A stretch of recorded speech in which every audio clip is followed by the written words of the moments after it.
अस्सलामुअलैकुम वरहमतुल्लाहि वबरकातुहू। प्यारे बच्चों, आप जानते हैं कि हम रोज़मर्रा ज़िंदगी में मुख्तलिफ़ ग़िज़ाएँ खाते हैं। उनका जायका भी मुख्तलिफ़ होता है।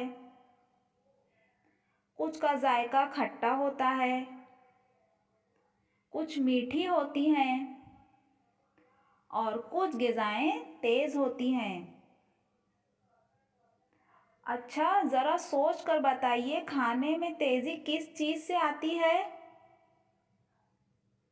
सोचिए, क्या कहा? मिर्च से?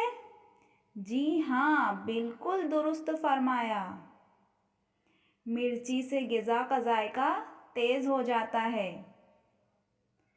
आज हम इसी मिर्च के ताल्लुक़ से एक मज़ाहिया मज़मून पढ़ेंगे।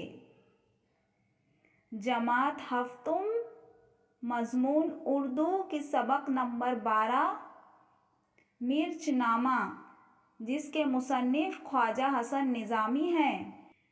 इस मज़मून में मुसन्निफ़ ने दिल्ली और लाल किले के हवाले से मिर्च का ज़िक्र किया है और मिर्च की तेज़ी पर अपने तासुरात दिलचस्प अंदाज़ में बयान किए हैं। शुक्रिया।